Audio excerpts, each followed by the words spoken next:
There we go. Is that better? Hi, welcome to the Small Acreage webinar series. My name is Jennifer Cook. I'm the Small Acreage Management Coordinator for the Front Range here in Colorado with the Natural Resources Conservation Service and also the Colorado State University Extension.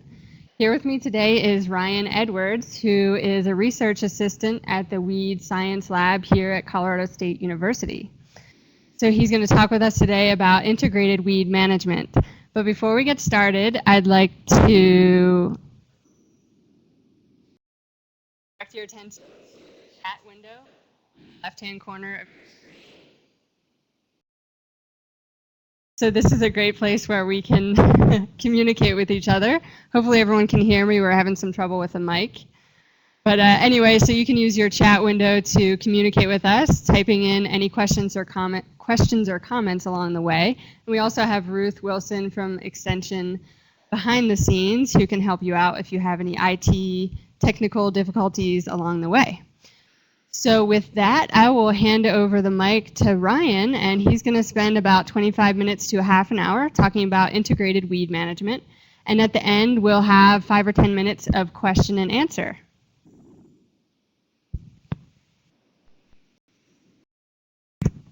Thanks, Jennifer. Okay, my name is Ryan Edwards. I'm with the CSU Weed Science Lab here at CSU. Today I'm going to be talking to you about successional weed management. This talk.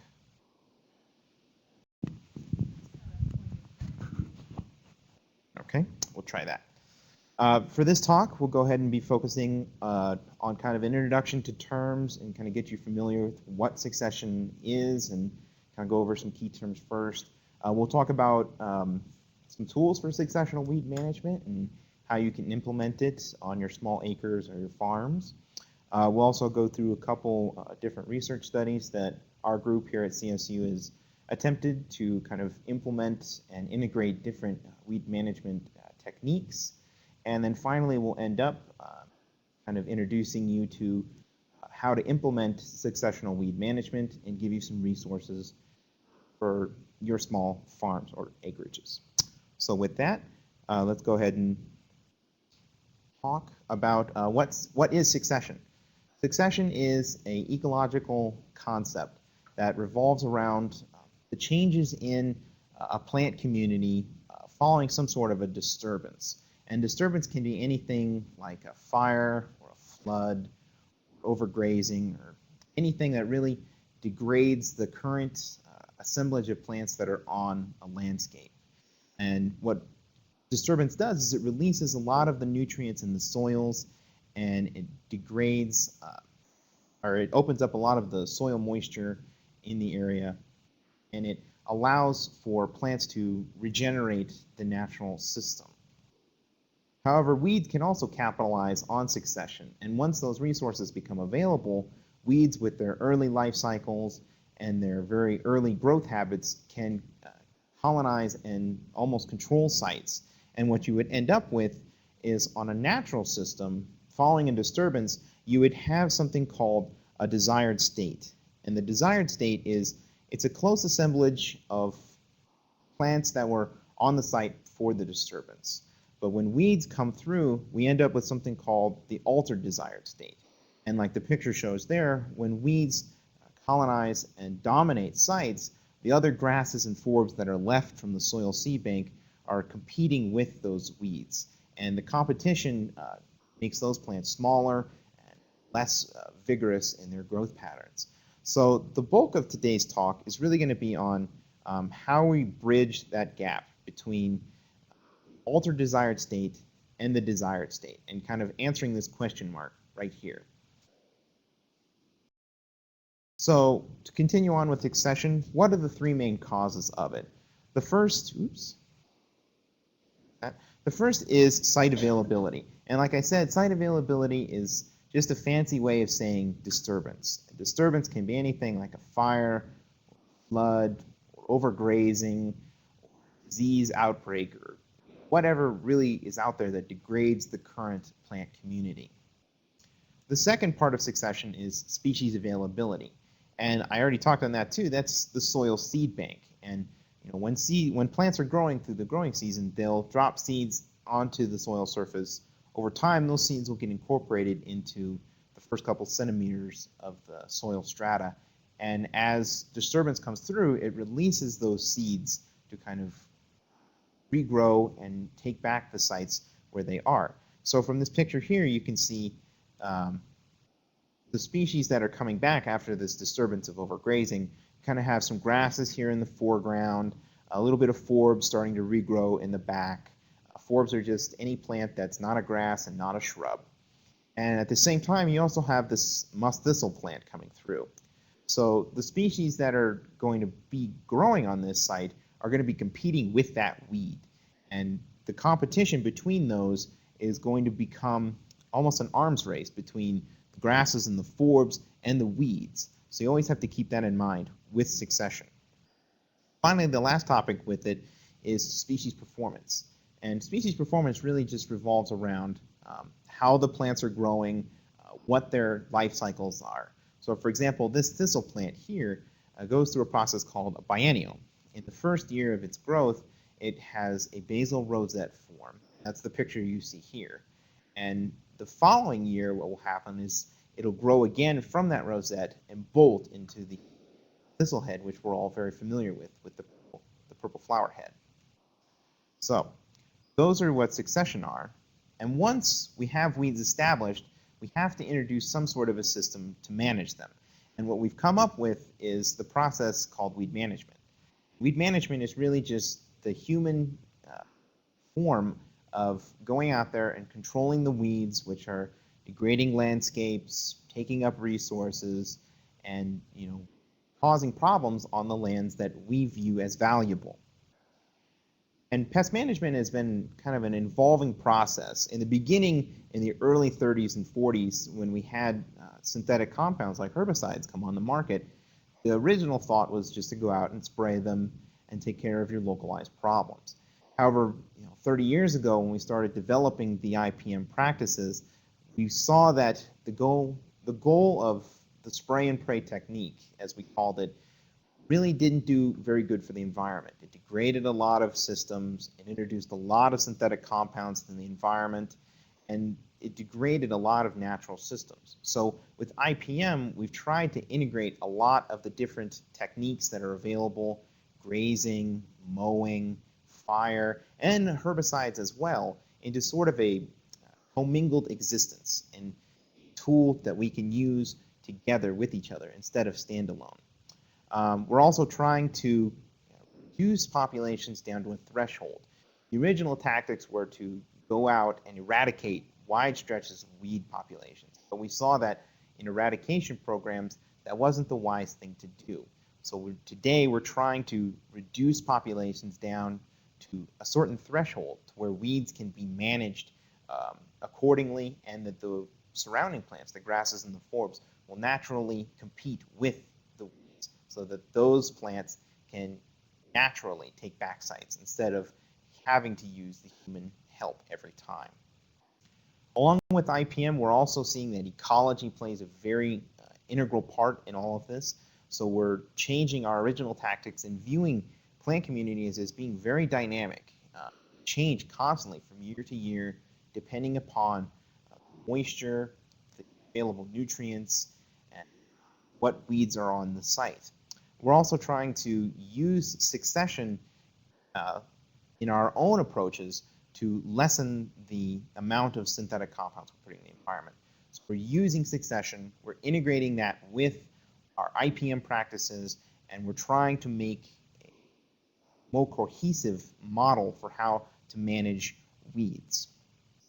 So what we're doing with successional weed management is we're taking the three causes of succession: site availability, species availability, and species performance, and we're manipulating those natural talents and making them human-centered. So we're taking site availability, we're making the disturbances now. We're no longer allowing nature to do it. We're controlling what species are going to be growing on sites. We're no longer allowing nature's seed bank to continue to grow. And we're also allowing certain species with certain characteristics, grasses and forbs, shrubs, trees, what have you, kind of into our seed mixtures, into our management plans. So we're having to take all of that into account. And what you end up with is something called the Successional Weed Management Toolbox. Now the toolbox really is just a thought on how you can integrate all of these different tactics and tools into cohesive systems. And it's really best explained if you have like a sink that's broken. You can take a toolbox with all of your different tools in it to go and fix the sink. But for that specific task, you may want specific tools to do it. You wouldn't want to take a hammer out and begin hammering on a piece of pipe to try and fix it. You want to take out wrenches, tapes, saws, different types of putties and things, and try and fix the sink instead of dropping the heavy hammer, going right straight to your blunt instrument tool and taking care of the problem. That's not the way we want to do things. So the toolbox gives you an option for how you can look at all of these different techniques, maybe combine them in different ways to accomplish the goals at hand. We'll come back to the Successional Weed Management Toolbox later on in the talk, but keep it in mind as we continue on. What I want to stress to you is that this tactic of successional weed management is going to answer that question mark we originally started at. So where you have the altered desired state here, what successional weed management will do with the controlled colonization, design disturbance, and controlled species performance is it will, over time, solve that question mark. And you will go from your altered state where weeds are dominant to your desired state, where you are weed-free and you have a grassland or a small acreage landscape which can contain all of the different plants that you want. It will be self-perpetuating and it will grow on its own without any outside sources. So to continue on, let's go ahead and talk about two different research experiments we've conducted here at CSU, looking at different management techniques and combining them together instead of just going out and spraying populations. So the first is a Canada thistle experiment, which we started about 5 years ago. And this experiment really began out of a sense of trying to understand how mowing and herbicides could be used together in a cohesive sense. So the first site where we started was here at Kersey, and this site was a very wet site. Keep that in mind as we go through this example. We had very dense Canada thistle growth on the site, and we also had no grasses at the current time when baseline data was taken, and we had just a few of rushes or sedges kind of holding on to that bank area. The second site which we were working on was in Brighton, and this site is a very dry land site. It was during a drought year when we started the experiment, and we had similar conditions to the Kersey site for the plant makeup. We had lots of Canada thistle.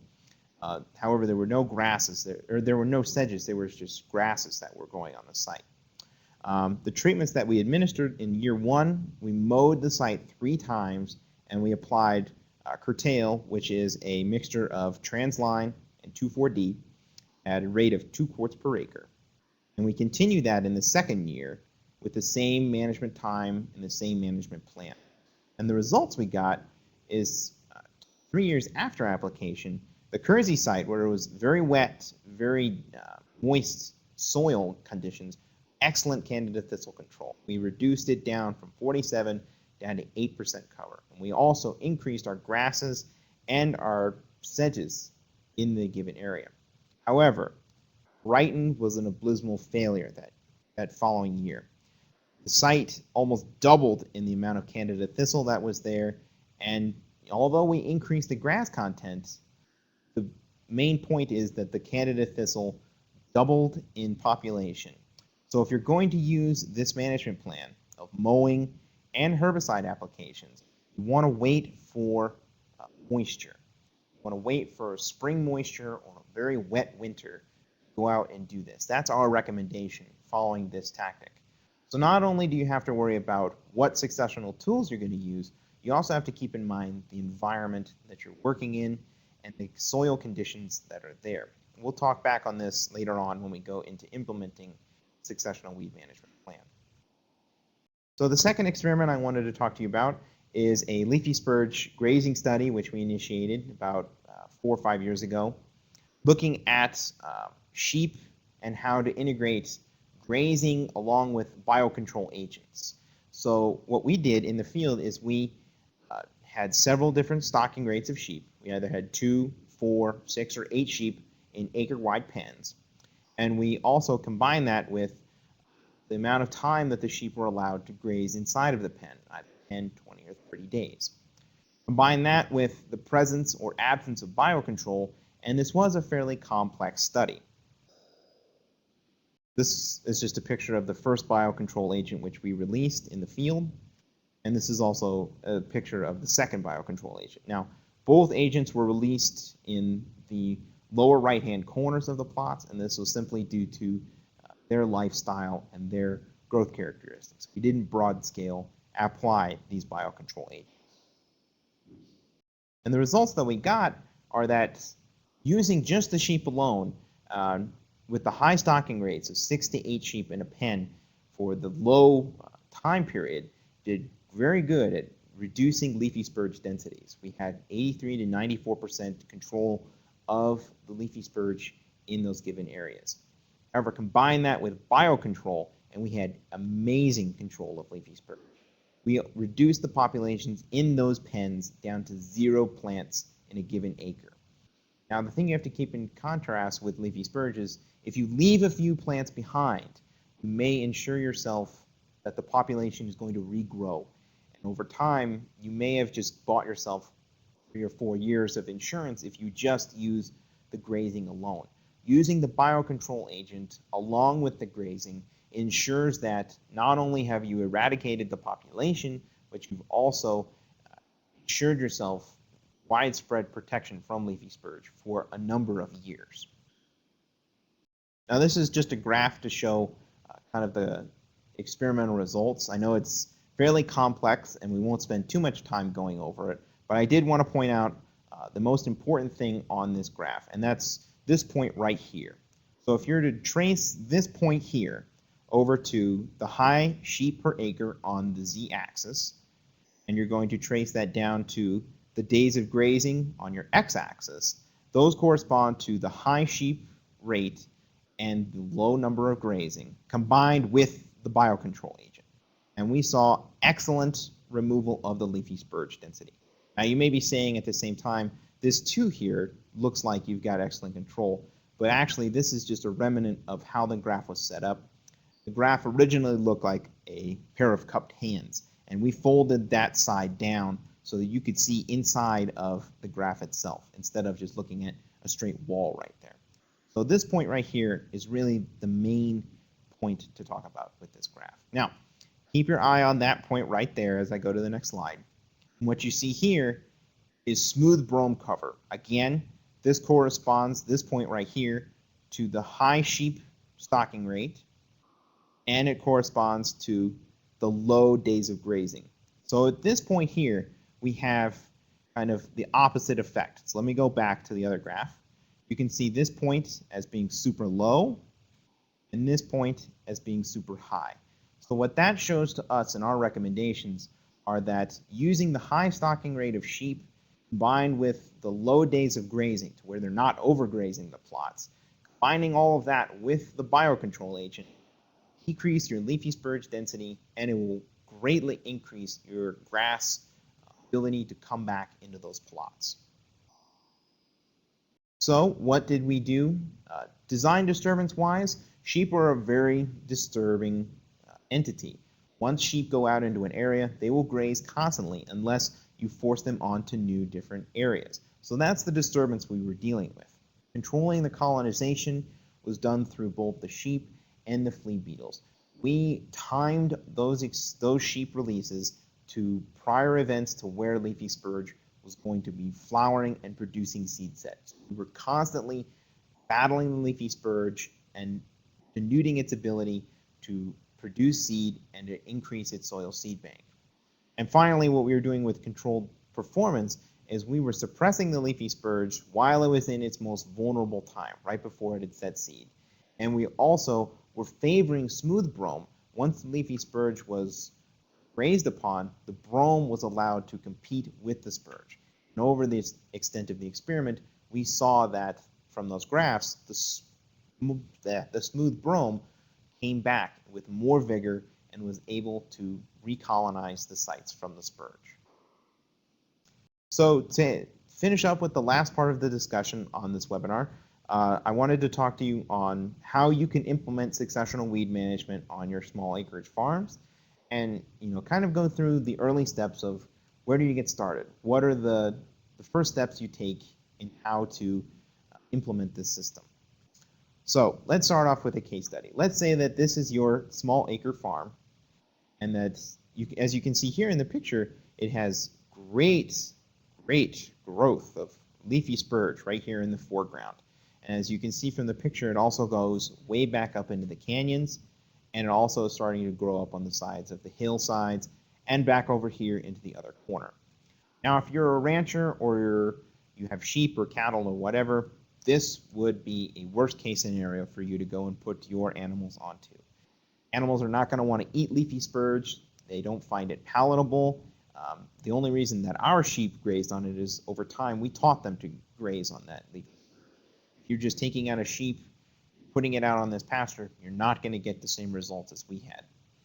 So what do you do? How do you implement a successional weed management plan? The first thing to do is to do your homework. And I know all of you have graduated from high school and you don't ever want to do homework again, but I'm sorry, you have to do your homework and learn what you're fighting, what the weeds are, what management plans are recommended for them, and just knowing, what you're fighting against. Ways to do that are you can look up books. A couple books that I would recommend are Weeds of the West. It is a book produced by the Western Society of Weed Sciences. It has an entire book full of weeds that are endemic here in the West, everything from Kansas, the Dakotas, and Oklahoma, all the way out to the Pacific Ocean. So it's a great resource for knowing what weeds are out in your lands. It has tons of color pictures to where you don't know exactly what the name is. You can flip through the pages and figure out and kind of narrow the list down of what you think it is. Another book I would recommend is Biology and Management of Noxious Rangeland Weeds. This book has several chapters in it on successional weed management, and it's a good resource for learning more about the process and the basic sciences behind all of it. If you want more direct facts, you can go to the Colorado Department of Ag's fact sheets website. I've put it on this slide. This site allows you to look at Colorado's noxious weed lists, our A, B, and C weed categories, and fact sheets are provided by the Colorado Department of Ag on each of these weeds.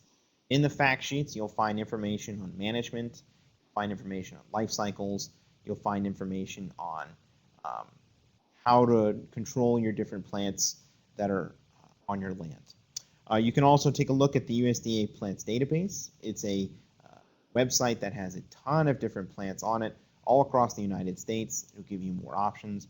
And you can also just do a Google search. Google is a ever-growing empire and technology and information media. And if you type something into Google, I'm bound that you'll find something out there on it. You can also talk to people. People are a very valuable resource. If you're close to CSU, you can always stop by the CSU Weed Science Lab. We're always open, and we have a ton of different researchers inside that'll always be willing to answer your questions. You can contact your county weed managers. They have more local experience in the field for dealing with your local weeds. You can talk to your local extension agents. They too can give you resources for how to manage them. Colorado Department of Agriculture's Noxious Weed Management Program. That'll give you information on the state's level of weed management. And you can also talk to the USDA and NRCS. But really just ask questions. You're in a foreign landscape here when you're with weeds, and if you haven't studied them or have dealt with them constantly, you sometimes don't know what to do. And asking questions, doing your research, really gets you the foothold on how to manage your weeds. Once you've kind of talked to people and figured out what management plans are good for your weed problems, always take a step back and wonder, what plants are out there, what you're having to deal with, how strong do you want your management plan. If you are advised by people to go out and just spray populations and just use the old spray and pray tactic, that's great, but you also have to take into account that spraying broad-scale herbicides can have adverse effects or collateral damage on native plants. And if you want your landscape to come back to grazing, maybe doing a broad-scale application is not the way of doing it. You may want to slowly over time use grazing or use fire or something, some other tactic that hasn't been available to you. So once you've kind of thought about things and you're ready to develop your plan, use those 3 points that we talked about, how disturbance begins or how succession begins. And always practice adaptive management as you begin those different management plans. And keep in mind that you have to use something called intended land use. Intended land use is really just the thought of what do you want from the land? What do you want at the end of the day out there? Do you want it to be native prairie? Do you want it to be pasture land? Do you want to use hay meadow? Whatever.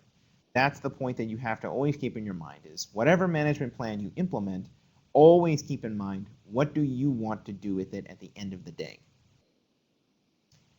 And we always go back to the Successional Weed Management Toolbox. The Toolbox are tactics and tools for you to use. So as you're talking to people and you're coming up with management plans, always keep in mind the different tools that are available to you that you can use and implement and integrate, hopefully integrate into systems instead of just one type of approach. Measuring progress is also an important point.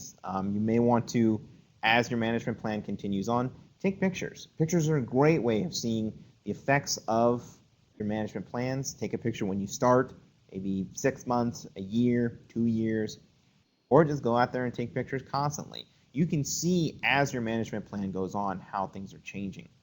Use Google Earth. Make maps of your landscape. It's a great resource to kind of get a broad scale overview of your land. And always keep detailed records. If you're going to be applying herbicides, make sure you write down what you used, how much you used, the rate that you used, how you applied it, the area, and always follow label recommendations. Another tactic which you have to get into your mind is you have to be very systematic about how you approach weeds. If you have infestations of weeds on your land right now, going out and attacking the densest patch of weeds and spending all of your resources there is a very advised approach. But another advised approach is to start with the small ones. Start with the small patches. That way, once you've kind of taken over a small patch and you're gradually getting to the bigger patch, you won't have to go out there and spend tons of money all at once and then find out that the management plan didn't work. You always want to start with the perimeter population. So case in point, let's say that you have this small little leafy spurge patch on your land. You want to take care of it, but you also have another bigger patch which you think you may want to go and take care of first. So you leave this one alone and you're dealing with the other patch. It may take you a year or two. You're finally at the point where you're like, all right, I've got that patch under control. Let me go back and take care of that smaller patch. Where in the meantime, it's turned into something like that. You always want to take care of the small patches. Even if it's just there and it's an inconvenience, always take care of it so that you can prevent it from becoming a larger problem on your site. Always take care of the small patches because once you're focused on the larger patch that you're spending all of your time on, the smaller patch is allowed to recolonize and grow in size. So always take care of the small patches. And in summary, this process takes time. Time is the cornerstone of successional weed management. You're not going to be able to go out and anticipate that it's going to take a year or two to take care of all of your weed problems using this approach. It'll take time. And you have to be very persistent with your management goals. Also, learn from your mistakes. Experts and books and Google can get it tons of information to you, but sometimes those management goals just aren't feasible and you have to use different tactics, and sometimes those tactics don't work. So you just have to learn from your mistakes, look back at your records, look at your photos, and learn as you go. And always watch for new pests. like I said, when you're dealing with patches and you're taking out small patches, always look behind you and figure out what is coming up around you. You may be tackling leafy spurge and Russian olive on your land, but as soon as those plants are gone, they too will open up resources and open up avenues for more weeds, Candida thistles, bindweeds, knapweeds, to recolonize those sites that you've just taken care of and destroy all the work you've just done. Always watch out for new weeds and handle those small patches constantly. And consult the experts. No one is an expert in their own field if they haven't asked questions. It's a simple fact of life. You always have to ask questions and learn from your mistakes. And to end the talk, really, it deals with a concept of your land. Taking care of your land, your investments, your time, energy, sweat. It's taking care of what you started. You fell in love with your property for some specific reason. You want to manage those weeds accordingly, take care of the populations that are there. So always keep in mind taking care of your land. That will drive you through the Successional Weed Management Program. So with that, if you have any questions, feel free to always contact me. I've put up my email and my phone number. You can always give me a call if you have any questions. I've also put up my advisor's email too. You can give him an email at any time. He'll be happy to answer your questions. And with that, thank you very much. All right, thanks, Ryan. That was a great presentation. Hopefully you've all learned a few things. And I'm sure we're going to have some questions. Before we hit the questions, I'm just going to pop up a few survey questions just so that we can learn from what you guys want for future webinars. So the first question is, how would you rate the usefulness of the webinar? Next, number 2 is, do you plan on using some of the skills you've learned in this webinar? Number 3, what topics would interest you for future webinars? And finally, how would you rate the length of the webinar? So while you're going ahead and answering those, we'll start taking some of your questions. And the first question we had, what other animals will graze on leafy spurge? Leafy spurge is a rough plant for grazing animals to deal with, since it has a lot of latex inside of it. Some animals just don't want to graze on it. You'll have to train goats and sheep to eat it, but they will eat it over time. You have to start very early with them, teaching them how to eat the plants, and maybe giving them a treat afterwards. Feed them a leafy spurge plant, and then feed them a little bit of molasses or some salt cubes or something. Over time, as they grow older, take away the treat, and they'll become more palatable to the leafy spurge. Cattle don't readily feed on leafy spurge, as far as I know. I'm not an animal expert, though. But from the reports that I've read, they don't readily feed on it, and I don't know if you can train them to eat it like you can a goat. And I don't know if horses can either. Yeah, I'm sorry, I'm not an animal expert, but I know goats can, but it takes time to kind of train them into how they can feed on it. All right, so the next question is, how long are Canada thistle seeds viable? And also, how long are leafy spurge and mullein seeds viable? Seed longevity depends upon the individual plant, and there's a lot of research. You can go out on Google and take a look. I don't know the numbers offhand, but you can definitely find those from Google. Maybe just typing in that exact same question, and you can find it from Google. So in your study with spraying curtail, and I think the grazing study with curtail and grazing, what time of year was curtail sprayed? And great presentation. All right, thanks for that comment too. Well, thank you very much. Curtail was applied in the later spring. We mowed the Canada thistle once it had grown up, bolted, before it had set seed. So that would be somewhere between maybe middle of May all the way to middle of June, somewhere around there. It really depends upon the season and where the Canada thistle is. But yeah, it was, you go ahead and you mow first and then spray the curtail. So we had a comment about Kathy Voth, who actually has a business training cows to eat weeds, and she's had some great success with her programs. So you can check her out online. Probably if you just Google "cows eat weeds" or her name is Kathy Voth, you can find that. And then the next question was, how did the water play into the Kersey example? I guess specifically is if you had irrigated areas, would that be kind of the same as a wetland type situation area? We've also looked at the same problem with moisture in the soil. We haven't looked at irrigation per se, but we've repeated this study on very wet sites several times, and we see the same results constantly, where if it's a wet site and you mow and you apply the curtail, it does very good control efforts. And the reason why that is, I don't know. That's the thing with science, is sometimes you just don't know the answer to that.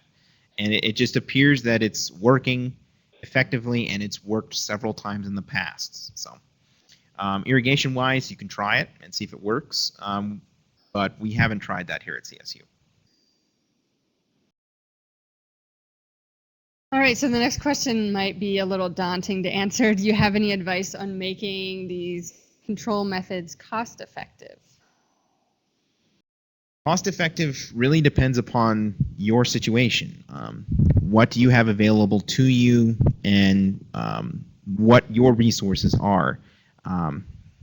If you're going to go out and you're going to mow and you don't have a tractor, then you may want to look into renting one from someone, or using your neighbor's tractor, or maybe not using mowing at all, maybe using a different tactic to you. Herbicides are very expensive, and they sometimes, they work amazingly well under some situations, but you can replace herbicides with another tactic. If you have a mower available to you, you can use it. Or if you have livestock, or if your neighbor has livestock and they need a pasture to graze on, they can maybe let you borrow their livestock, or some system. Really, it just depends upon what economic situation you're in, what resources you have available around you, and kind of seeing where the two of them match up. Otherwise, cost effective, you can talk with county weed managers, and you can talk with extension agents and see if there's options available to you. Maybe working with NRCS folks as well, kind of picking up some of the responsibilities economically, or giving you options available to you. So hope that answers your question. And just to make a further comment on that, I do know that a lot of weed management districts in each county often have cost share programs. I work in Adams County, and I know that Adams County does have a cost share program available for small acreage landowners. So definitely just be in touch. And I believe actually Weld County has the same program going. So be in touch maybe with your your local weed managers. Next question is, will pulling Canada thistle prevent it from returning?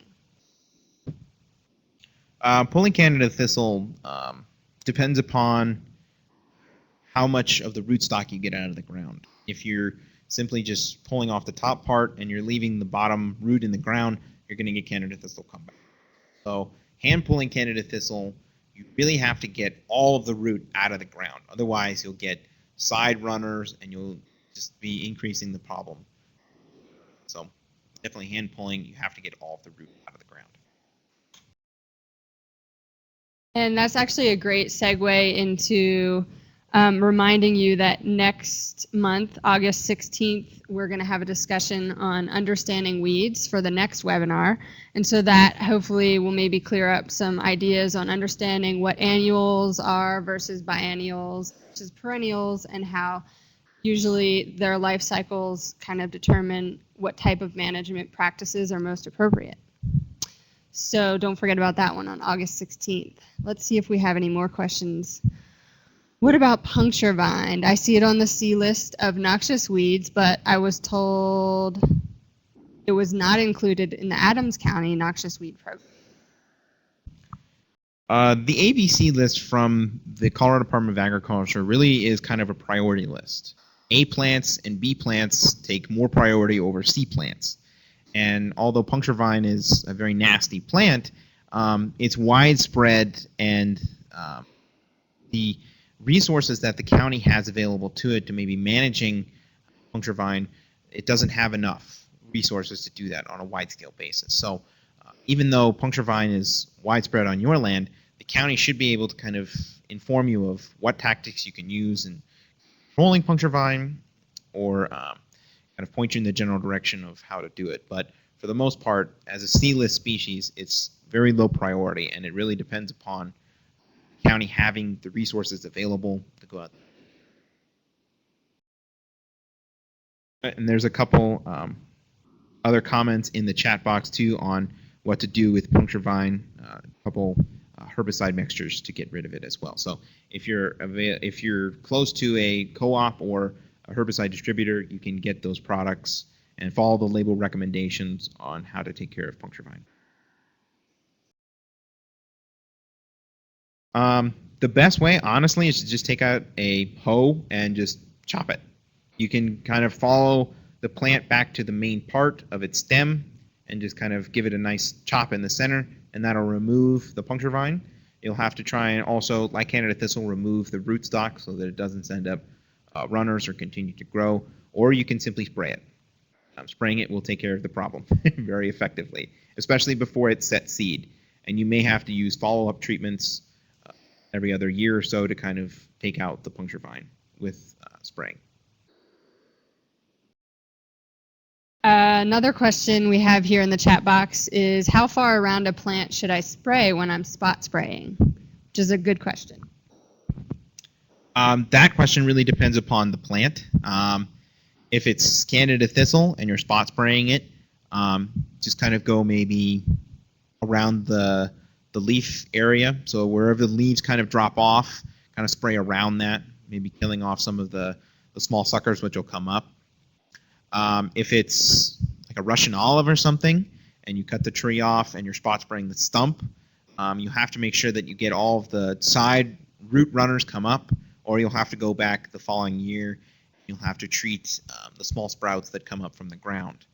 Sometimes the herbicides don't translocate all the way into the root structure.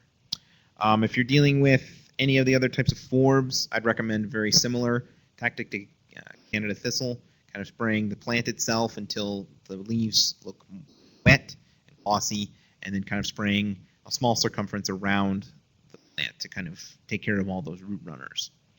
If you're dealing with grasses, that's a different story. You'll have to follow label recommendations that are on the products that you're thinking about spraying. And if it's any of the aquatic weeds, also take into account the water that you're around, and also follow label recommendations for up to the water's edge and how far you can use those products. So. And just to follow up on that, I have the question a lot, what about if I have some trees growing nearby, should I be concerned about spraying near trees? Depends on the product that you're using. If you're using a Rodeo or a Roundup or any of the other glyphosate products that are out there, you have to keep into account that glyphosate is very broad spectrum, and it has, as you increase the rate on the herbicide up to the 5% mixtures, you can run into a lot of drift issues. So if the wind is blowing and you're worried about drift on trees, then you may want to decrease your rate or wait for a day that's not windy. If you're using any of the other products, very similar recommendation. Follow what the label says for broad spectrums, especially if you're using like a Milestone, or if you're using a Mazapir, like an Arsenal or a Habitat.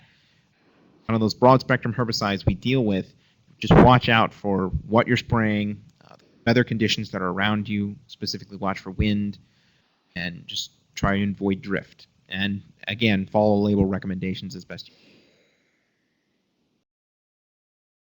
How about kochia? That's one that we're all trying to control. Kochia, you can use a lot of products for it. We've had some good success with some 2,4-D mixtures. We've had some good success with Milestone or what's another good product? You can use Imazapyr if you're in situations. We've had good control of it and hadn't had any situations where it's increased in population afterwards. So always follow labels too. If you think that your product can control kochia, read the label and check and see on its species list where you can spray it and what rates they recommend for spraying it, because kochia is commonly on those lists where we can take out those things. You can spray it or you can hand pull it, or you can try and get some fire, but that's a really broad spectrum, so I would suggest hand pulling it or just spraying it. The next situation, we have someone who has grasses and alfalfa and weeds. So how can he control the weeds but still keep the alfalfa? That's a tough question. It really depends upon what grass you have, if it's cool or warm season, and what weeds you have. Yeah, I don't know of a good way to answer your question. It really depends upon what grasses you have and what weeds you have, because some situations, some herbicides will work better, but then they may also affect your grasses, and especially since there's alfalfa out there too, that's also something you'd have to be very, very careful of when you're going and spraying. So. Perhaps spot spraying might be your best bet, because for those of you who don't really understand the conflict here, alfalfa is broadleaf and weeds are broadleaf. So sometimes you can spray your grasses if they have weeds in them, and just the weeds will be killed because it's a broadleaf herbicide, and the grasses will be okay. But in this situation, there's alfalfa, which is also broadleaf. So you spray the weeds, you also kill the alfalfa. So probably spot spraying is your best bet. The next little comment here is Milestone is fairly safe near trees or shrubs, but not Tordon, according to the guidance they've received from USDA in Douglas County. So thanks for that. Any further questions? Any suggestions for elephant ear weeds? I really don't know what elephant ear is. Yeah, I don't know what elephant ear is. It's a weed that I'm unfamiliar with. If you can send me a picture, send it to me on my email that I had in the talk, and I'll be more than happy to try and take care of it. There's Fuzzy Leaf. That narrows the list down. Oh, it might be a mullein. If it's kind of a pale green and it makes a big stalk with a bunch of yellow flowers on it, then that's mullein. There's biocontrol agents which are available for taking care of mullein, and you can also just hand pull it. But it really depends if that is what that is. Pale green, no flowers. Yeah, I don't know then. You'd have to send me a picture. Send us a picture or use one of those books that Ryan talked about earlier. Weeds of the West is one that I use all the time out in the field because it has pictures, so you don't really have to, go through any characterizing of the flower. You just kind of look through the pictures. Any other questions?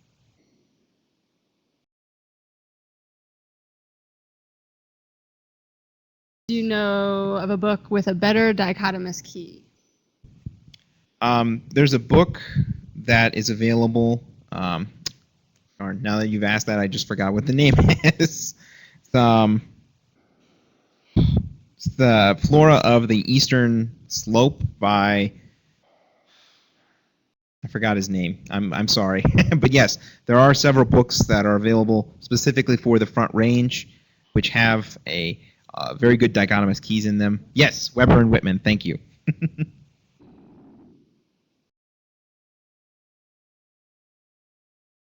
All right, so if there are no more questions, I guess we'll end for the day. And if you guys have any follow-up questions, you can always feel free to email or give me a call. And also, Ryan left his information. This presentation was recorded, so if you want to look back on some details and recall things that you've forgotten, you can go ahead and re-watch the webinar, and I'll send out the link to the recorded webinar probably this afternoon or tomorrow. So thanks so much for joining us, and I hope to see you on August 16th for the next webinar.